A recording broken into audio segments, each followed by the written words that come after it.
Hey there, Emma here, and in 2023 I hosted a painting challenge called Dogtober where we painted a different dog breed every day of the month. You may have seen some of the clips that I posted on Shorts at the time, just showing like a few little clips from each painting, but I've decided to go and pull out the real-time footage and share them this year so you can follow along if you'd like to. A couple of disclaimers/explainers. The point of the challenge for me was that I wanted to try and loosen up. I'm a realistic portrait artist, and so I gave myself a smaller size to work with as well as a time frame. I'm painting on roughly about A6 size paper, which is pretty small. In terms of measurements, that's like roughly 10.5 centimeters by 14.8 centimeters or 4.1 by 5.8 inches. And I also tried to set myself a time limit of about 15 minutes. I really wanted to challenge myself to loosen up, but you can approach this any way you like. Maybe you'll do it in a different medium or a certain color palette. The options are endless, totally up to you, but you're more than welcome to follow along, and these are kind of like mini tutorials. I do want to point out though that as this was unusual for me and a challenge to me, not all of them are that good. I really struggled in the beginning to start loosening up, and particularly struggled with the long-haired dogs. But you know, it's an adventure and you'll see me progress through the month and learn a lot. If you want to grab the outline sketches, I have put all 31 sketches into a document, a PDF that you can download from my website. I will link that in the description. You'll just need to pop your email address in, which will sign you up to my mailing list, but then you'll get the document with all 31 outline sketches, roughly about the same size that I'm painting. You're more than welcome to print them, trace them, size them up or down if you need to. I'll be working with my usual set of supplies and mixing colors as well, but I will talk you through the process as we go. Let's jump in. Day 19 of Dogtober, we are up to the husky. So I'm gonna get started with some color. We have a pretty gray sort of situation in this painting. So a nice change from all the tan and brown dogs, I suppose. I start here thinking, I'll get some blue down for the eye, and then I just end up making the big gray puddle anyway. So if you've been painting along with me thus far, then we are making this in a similar way that we've made the black. So I'm going to get started with mixing my color and putting blue down on the palette. I'm going to jump into some red, and that's going to turn that purple. Mixing that all the way through, rinsing off, immediately grabbing more. And obviously that's not what a husky looks like. So I've added a little bit more blue to make that more of a blue-violet color. Now we're going to neutralize that with some yellow. So mixing that all the way through, and let's have a look at what we've got. Looks pretty good, very similar to the black colors we've been mixing. I'm going to throw a little bit more blue in there, and then obviously we can just water that down to give it more of a gray look. I probably fuss with this painting more than what's necessary. So if you get to a point in the tutorial and you're like, you know what, that looks fine, you can finish it kind of early. Obviously still do the final details like the highlights and whatnot, but I do fuss a lot with it. I'm just going to pop in the eyes first of all, and I did not mix this color. This was previously on my palette from a past one, but we need a brown color. And the way that I mix my brown is with orange and blue. So mix up orange with primary red and yellow, and then add blue. That will help you create a brown color. My mixture always looks green at first, so I just add more red and then it turns more of a brown color. So once I've painted that eye shape in, I'm just lifting off the bottom of the eye. So just going in with my brush, lifting, dabbing off. You might even rinse off if the color's still on the brush, and that's just going to give this beautiful soft highlight at the bottom. For the other eye, I've grabbed a little bit of blue and I've popped that into my grey mixture to the side and very lightly popped that colour in, just very pale. And I'm also going to pop the nostrils in. I have used just Mars Black for that. I'm not using, you could use the colour that we've mixed for the fur, but I've just decided to grab some black from the pan. They look like big commas on the side. I've popped in a split between the nostrils, and down towards the mouth I've painted with more of that grey colour. And now we're going to dip into it and get started. So I've got a bit of water on my brush, as you can see, and a pale amount of this colour, and we're going to start spreading that all around. I've decided that I want my highlighted side to be on the right, and so I'm going to make everything on the left a little bit darker. This is something that I intensify towards the end of the painting once we're done with this kind of wet on wet layer, but we are going to get started with it here anyway. So taking this colour, we are going to cut out a little kind of like face marking that wraps around, it's like a mask, wraps around the face. So we are not taking it all over, and that's why we could continue on with this without stopping to dry off those facial details, because the fur doesn't touch. So I'm wrapping that around. I'm trying to make it a little bit rough as well, like not perfectly cutting out these shapes, because we want it to look like a furry dog. Grabbing some darker colour on my brush now as we head down the side of the face on the left, and I'm going to do the exact same thing on the right, and then I'm going to fade it out again. So dipping into some water, dabbing off the excess, and just inviting that colour down. And we're going to join that up. And we will let the colour do its thing. Going to grab some more and start to shade the ear. We're still wet on wet here, haven't dried anything off. Now I did make a bit of a boo-boo there. I've made these ears quite comically large, I feel. And what I end up doing later is extending the bounds of the dog's face, because it just felt like it didn't match. So I've popped some darker colour there. Again, I'm making, it's turning into a rabbit now. I really just lost control of the shape of those ears. Taking some darker colour down the left side of the face, on top of the head as well, and again just still trying to make it bigger here to make the ears seem smaller. Getting annoyed at myself now, but we will push on. So what I end up doing here is just taking the bounds of the face a little wider. So I'm just trying to find ways to fix that little mistake. Popping some more darker colour down the side of the face on both sides, and then we're going to dry that off. A lot of people are really quick to, before I'm getting ahead of myself, popped a little bit more colour on the mouth, and I'm just inviting that down with water, then we'll dry it off. A lot of people are really quick to be like, oh, I suck at watercolour, this painting is ruined. Always try and fix your mistakes, because why not? You lose nothing from it. You're actually going to learn a lot from it. Even if it's not the perfect outcome, it's better than just giving up. Now this is not 100% dry. I just kind of quickly blitzed it. And when it started to dry, I went back and added a little bit more colour around the edges of the ears. Now it's fully dry. So I'm going to start creating some wet on dry shading here. So I'm going around the tips of those ears with a lot of concentrated grey black colour.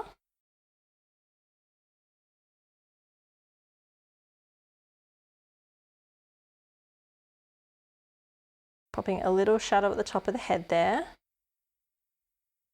And bringing down a bit of a marking towards the centre of the eyes.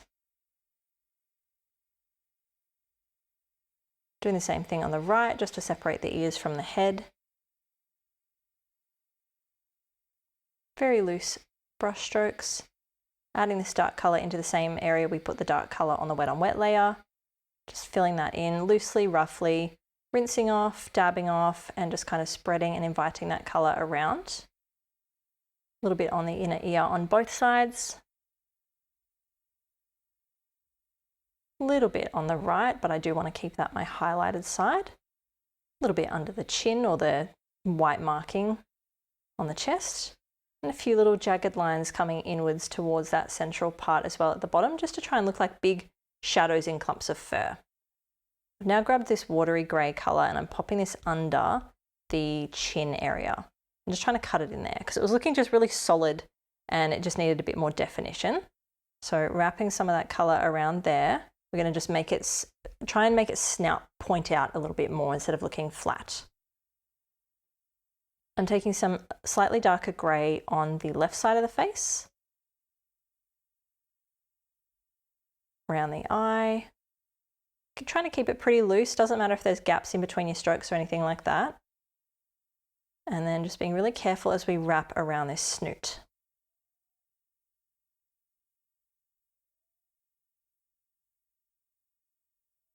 A little bit under the nose and taking it up the left side to shade that.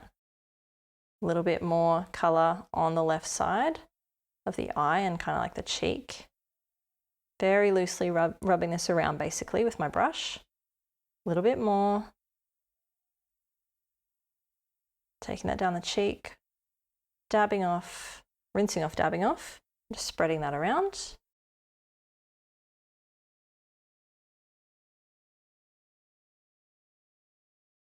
Popping a little shadow on top of the nose and just under the nose as well, and the mouth,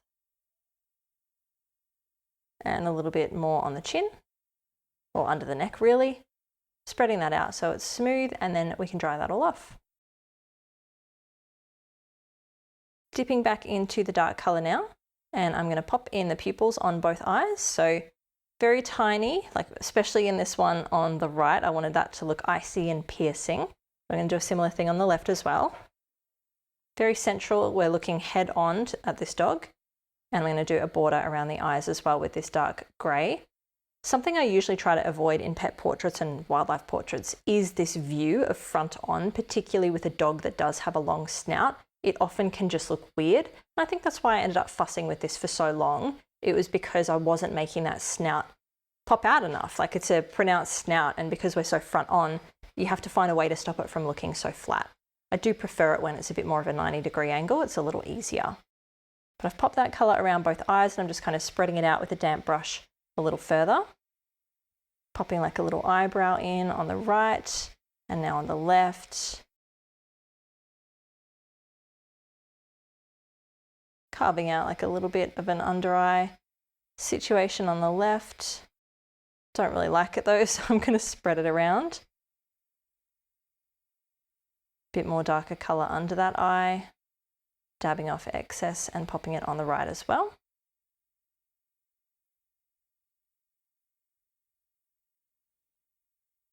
Dipping into some more concentrated colour, and I'm going to pop the nose in now. So concentrating that colour at the bottom of the nose, bringing that down into a little bit of a V shape, and then I'm going to rinse off, dab off, and just kind of invite that up to the top. Let it be watery and look more highlighted.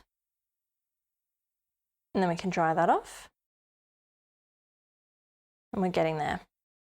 We're getting there. So I'm going to go in with a bit more of this grey colour and just shade the top of the eye. I wanted that pupil to blend in just a little bit more on that far side, which is supposed to be in the shadows. Can do a little bit on the right, but not too much. We still want to keep that quite icy and piercing. Just a little light grey shadow on the top. It's also going to just give us something to put the highlight on, because if we don't have anything dark there and the eyes are really light, the highlights aren't going to pop at all. So I'm going to start putting these highlights on the eyes because I was like, maybe I'm nearly done.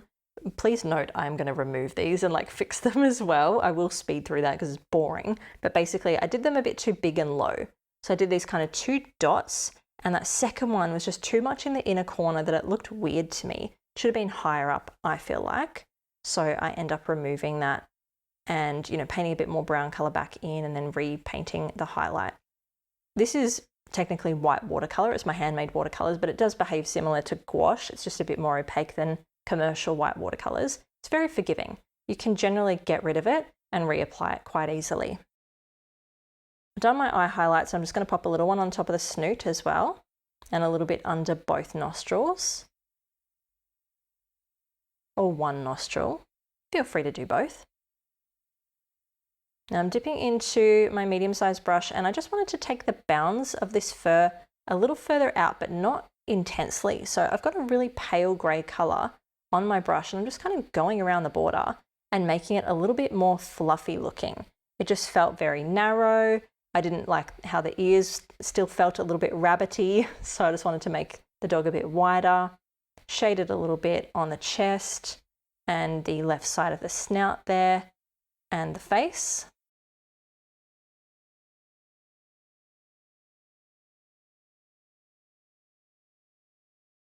Just recessing that eye a little bit back into the head, wrapping the shadow around the eyes. Bit of an eyebrow. Onto the left side of the face, or the head, top of the head. Bit more of a darker colour, dabbing off the excess and going on the inside of the ear. Really deepening that side up. Taking the colour more intensely down the side of the face. Bringing that across onto the white marking part and shading there. Under the mouth and chin as well, just to try and really make it look like the light source is coming from the right and all of this left side should be more in the shadow. So on the snoot as well, shading the left side of that. And then we're gonna do my surgery here. So I just quickly removed one of the highlights on that left eye and replaced it with a little bit of brown paint. And now I'm just gonna go in and redo that tiny little highlight and just make it higher up than where it was. And it can just be such a like minor thing, but to me, it just made a huge difference. So sometimes it's not that you suck at watercolor, it's just that you've put something in slightly the wrong place. But I've placed them in there now. We have got the eye highlights on and we are going to finish this portrait with some whiskers. There's not much to work with on the right side of this face. It's very pale. We're not really going to see them, but we should be able to see a couple if we pop them on the left side. So I'm going to pop these coming directly out from the muzzle, from the snoot, and just into this grey fur. I suck at doing the whiskers on this side though. Like I really make them blobby compared to when I do them on the right. So if you can, just rotate your piece of paper towards you to make it easier.